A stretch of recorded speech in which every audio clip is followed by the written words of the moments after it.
Dawn Creek sa Dark Continent Part 33. Pag-usapan natin yan, mga idol.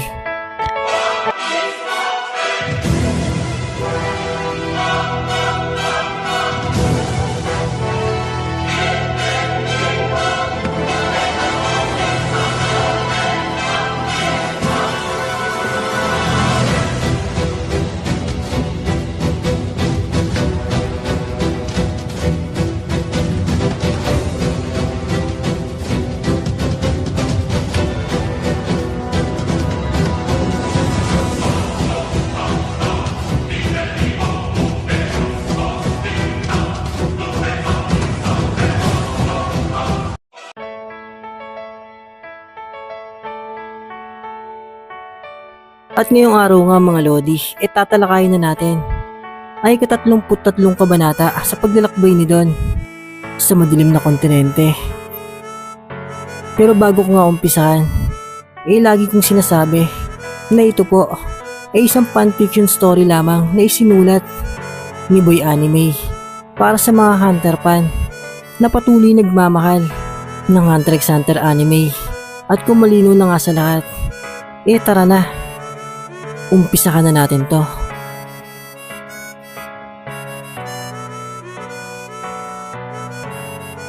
Natakbo ka naman ng takbo eh. Nakakawalang gana. Sige, hindi na ako tatakbo simula ngayon.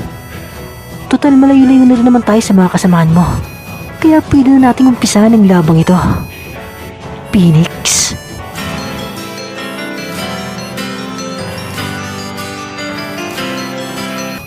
At dito nga yan mag-uumpisa sa pagpigil ng misteryosong nilalang. At sabi nga ni Phoenix na mabuti nga daw tumigil na ito sa kakalayo niya. Dahil nakakaboring na daw kasi kung tatakbo lang ito nang tatakbo. At sagot nga ng misteryosong nilalang na nagngangalang Garuda na hindi ka pa rin nagbabago. Arugante ka pa rin at punong-puno ng kayabangan. At sagot naman ni Phoenix na ganun daw talaga ang realidad, dahil habang lumalakas nga daw lalo rin daw yumayabang ang isang nilalang. Pero kamusta? Nakuha mo na ba ang kapangyarihan na iyong inaasam? At sagot nga ni Phoenix na wala ka ng pakialam doon. Na ikaw ba? Bakit ka nandito? Natalo ka rin ba ni Eagle? Kaya ka nandito ngayon? At sagot naman ni Garuda na hindi ako katulad mo na nagpatalo sa kanya. At nandito lang din ako dahil sa kapangyarihan.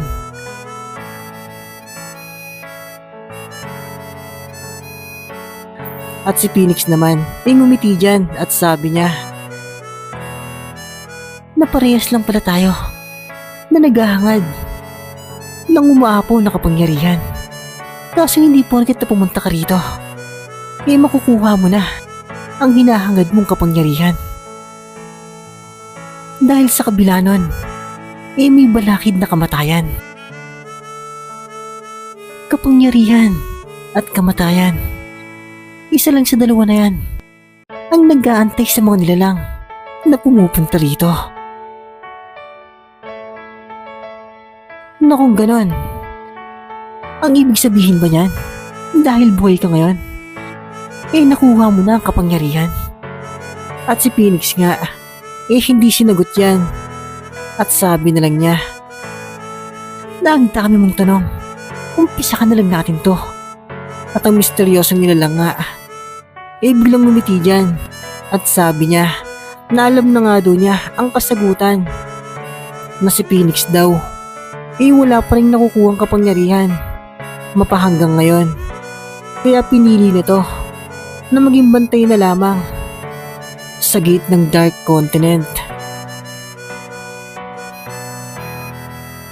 At sabi niya pa na nakakaawa ka naman kaysa kapangyarihan ang makuha mo. Naging tagapagsilbi ka na lang rito. Nakakatuwa namang isipin to. na ang dating hari ng Phoenix Clan ay nagbabantay na lamang ng gate ng madilim na kontinente. At kinutya nga niya at pinagtawanan ang kalagayan ni Phoenix ngayon. Kaya si Phoenix inapasimangot dyan. At dagdag pa ni Garuda na paniguradong pagtatawanan ka ni Igen pag nalaman niya to. At si Phoenix nga inabad trip na dyan at sabi niya na ang tayo pang sinasabi. Sabi atake na siya dyan kay Garuda at tinadtaran niya ito ng kanyang mga panira. Pero mabilis nga lang yan, nailagan ng misteryosong nilalang at nakangiting sabi niya na mukhang napikon na nga daw si Phoenix sa kanyang sinabi. At sabi niya pa rito, nakalma ka lang, masyado ka namang mainit eh. Bago natin umpisahan to, gusto ko lang munang lubayan na ako ng nilalang na kanila pa nakabuntot sa akin. Kaya si Phoenix napatigil dyan at napaisip.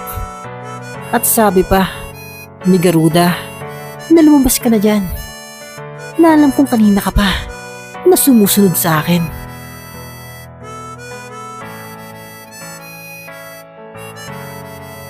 Hanggang lumabas na nga dyan ang nakakatakot na nilalang mula sa anino ni Garuda. At sabi niya na matagal mo na pala akong nahalata. Nakisabay lang naman ako sa'yo dahil ang galing mong lumipad na parang gusto ko na rin tuloy magkaroon ng pakpak ngayon.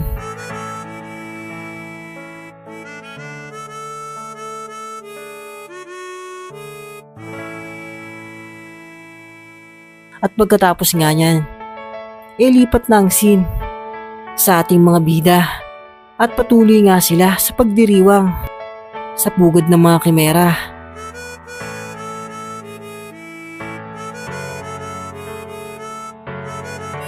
Meron pang sinabi si Don Prix na mahalagang impormasyon kay King Magnum at sabi niya na mayroong isang kawal ng kalaban ang nananatiling buhay.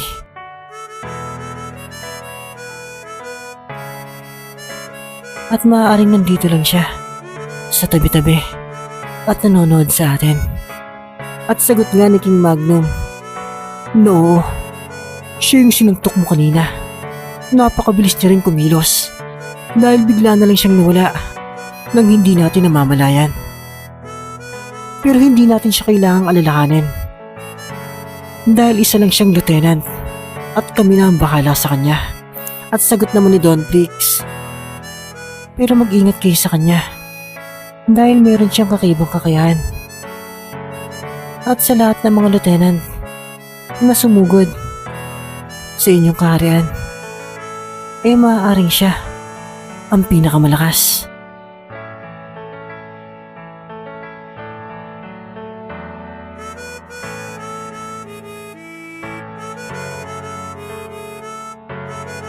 At natitiyak ko rin na nagpanggap lang siya kanina sa naganap naming laban. Hanggang pinakita na nga dyan si Lieutenant Swamp at sabi niya na sobrang galing naman ng taong ito at mukhang hindi siya basta-basta na mahuhuli ng anumang patibong. At pagkatapos nga ng kasiyahan sa pugad ng mga kimera, nagbigay si Don Prix ng napakagandang offer sa lahat ng mga langgam at sabi niya na simula ngayon mas lalo magdedelikado ang inyong sitwasyon dito sa inyong kaharian. Kaya kung gusto nyo, sumama na lang kayo sa amin at mabuhay sa mas ligtas na lugar. Kaya dyan, napaisip ang lahat ng mga kimera sa napakagandang offer ng ating bida.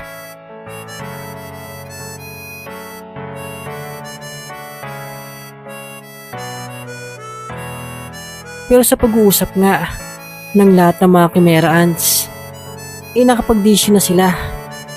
At sabi ni King Magnum sa ating bida na nakapag-desisyon na nga daw silang lahat na mananatili sila sa kanilang kaharian. Pero salamat daw talaga sa napakagandang offer ng ating mga bida at dagdag pa ng hari na hindi man daw sila sumama pero mananatili daw ang kanilang alyansa at kung kailangan daw nila Don Prix ng tulong handa daw silang tumulong anumang oras at dyan nga maghihiwalay na ang ating mga bida at ang mga kimera dahil sila Don Prix aalis na at magpapatuloy na sa paglalakbay. Pero bago nga umalis ang ating mga bida, si Rin nangihinayang dahil hindi nila makakasama si King Magnum sa kanilang paglalakbay. At sabi nga niya sa hari na sayang naman daw dahil hindi sasama si King Magnum sa kanila. Ito pa naman daw ang bago niyang kuya, pangsamantala. Pero sagot nga ni King Magnum na hindi niya daw kasi pwedeng iwan dito ang kanyang nasasakupan. Pero hindi naman daw ibig sabihin nun na hindi na siya magiging kuya ni Rin. Dahil kahit magkalayo daw sila, mananatili siyang kuya ng bata. Kaya si Rin masaya dyan. At sabi naman ni Don Prix, nadadalaw daw ulit sila dito para makita sila King Magnum at ang mga langgam. At sagot nga ng hari na welcome nga daw anumang oras ang ating mga bida sa kanilang kaharian. Hanggang umalis na nga dyan at nagpatuloy na sa bagong paglalakbay ang ating mga bida.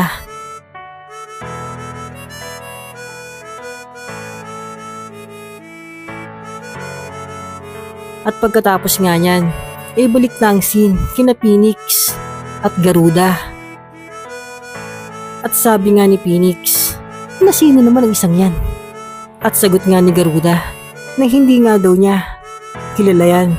Pero kanina pa daw yan nakasunod sa kanya mula pa sa labas ng Dark Continent. At ang nakakatakot nga na nilang na yan ay walang iba kundi ang immortal na kuruta na si Kurta Kazuma. At sabi nga niya, Napasensya na kayo. Medyo nagulo ko ang laban nyo. Na ang totoo niyan, hindi naman ako pumunta rito para makipaglaban. Nandito lang din ako dahil sa napakalakas na kapangyarihan.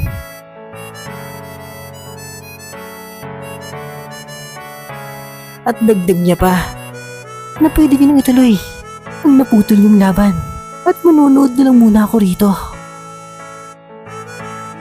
at diyan na nga magsisimula ang laban ng Phoenix at Garuda. At si Phoenix nga, umatake na agad dyan at muling niratrat si Garuda, kaya si Garuda lumipad agad dyan, paitaas para makaiwas. Pero si Phoenix nga, hindi tumitigil sa pag-atake dahil wala siyang sawa sa pagtira kay Garuda. Kaya wasak-wasak ang tinatamaan ng kanyang panira. At si Garuda naman, patuloy lang sa pag-ilag. Pero habang umiilag nga siya, sabi niya kay Phoenix, na masaya ba ang pagbabantay sa gate ng Dark Continent? At sagot nga ni Phoenix na tumahimik ka. Sabay atake ulit siya kay Garuda. At si Garuda naman masaya habang iniiwasan yan. At patuloy pa rin siya sa pangaasar kay Phoenix. At sabi niya, na mukhang nauumay ka na rin sa pagiging gatekeeper mo. Subagay, hindi kita masisisi. Dahil ang dating kagalang-galang na pinuno, ngayon, sa pababang utusan na lamang. At si Phoenix nga, lalong na bad trip dyan at sabi niya na tumigil na nga daw si Garuda sa mga pinagsasabi na to. Dahil wala daw itong nalalaman sa kanyang mga pinagdaanan at mas lalong wala daw itong alam sa madilim na kontinente.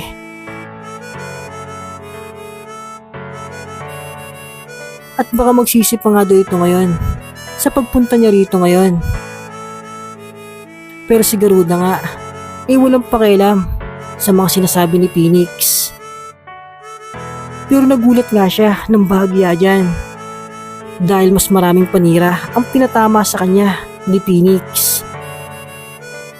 At parang wala na nga itong planong tumigil pa. Kaya si Garuda nagsimula na rin umatake dyan.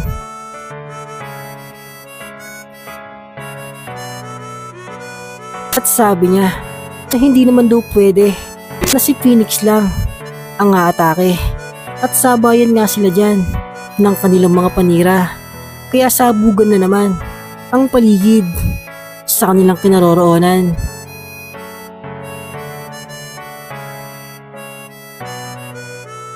At habang nagsasabayan nga ang dalawa, nakangiti naman ang immortal na Kuruta.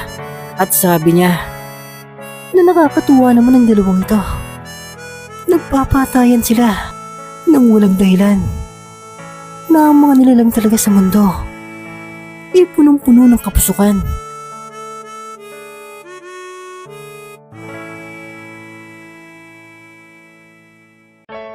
At diyan nga patuloy ang bakbakan ng dalawa.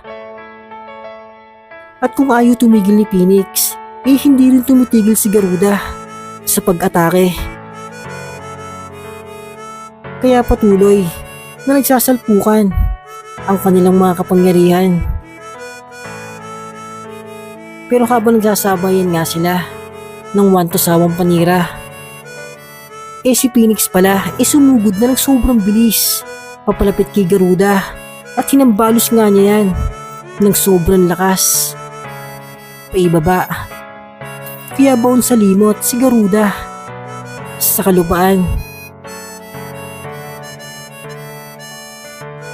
At sa pagbangon nga niyan, sabi niya na yun lang daw ba ang nadagdag sa lakas ni Phoenix simula nun. Pero hindi pa nga siya tapos sa kanyang sinasabi. Muli na siyang tinadtaran dyan ni Phoenix ng napakaraming atake. At sapul-sapul nga dyan si Garuda.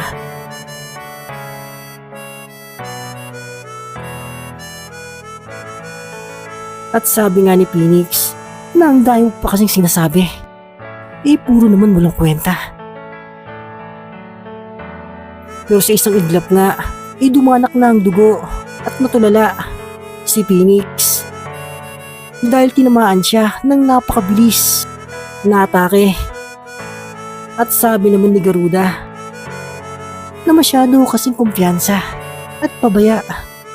Tinamaan ka tuloy.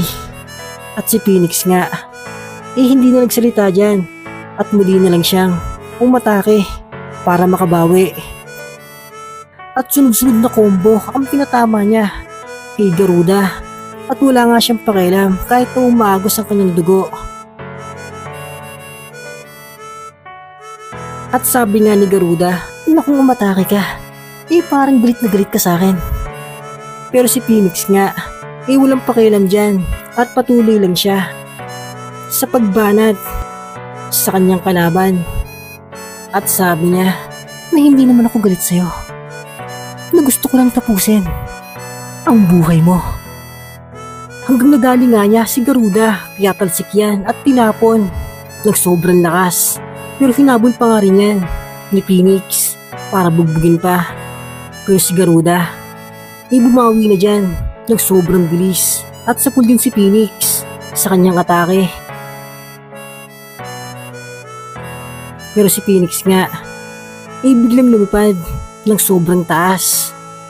At nag-flying dive nga siya paibaba, patama kay Garuda. Kaya si Garuda, umilig agad dyan.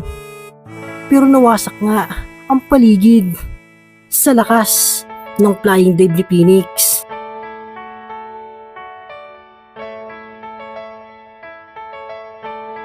At si Garuda naman, nagpakawala ng maraming panira. Pero sinabayan nga lang yan ni Phoenix. At sa isang kisap mata, ngumiti na si Garuda. At sabi niya, natapos na nga daw ang laban. At pinakita na nga lang na tulalang-tulala na si Phoenix at punong-puno ng dugo.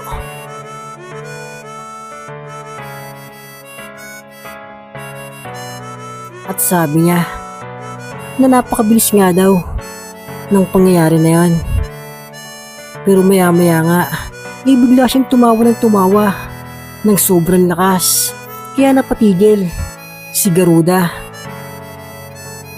At sabi nga ni Phoenix, may sasama kita sa kamatayan. At sumabog nga dyan dahil sa napakalakas na kapangyarihan.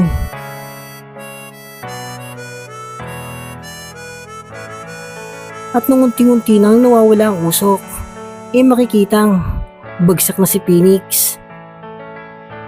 At si Garuda naman, hindi pala tinamaan ng malakas na kapangyarihan. At sabi na nga lang niya na isang baliw nga daw si Phoenix at padalos-dalos sa kanyang atake. Hanggang nagsalita na nga dyan si Kurta Kazuma at sabi niya na mukhang ikaw ang nanalo sa inyong laban. Maaari bang sa akin na lang ang kanyang katawan?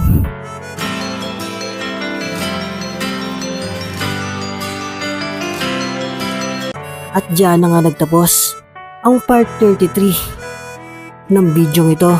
At antay-antay na nga lang mga idol sa mga susunod na kabanata. At bago nga tayo magtapos mga idol, sana huwag niyo kakalimutan mag-like dahil napakalaking tulong yan para sa ating channel. At kung meron naman kayong opinyon, i-comment nyo na lang yan sa ating comment section para malaman din namin ang inyong mga opinyon. At kung may bago naman dyan, sana huwag nyo kakalimutan mag-subscribe and click the bell icon para hindi ka nahuhuli sa mga latest uploads natin. Yun, salamat!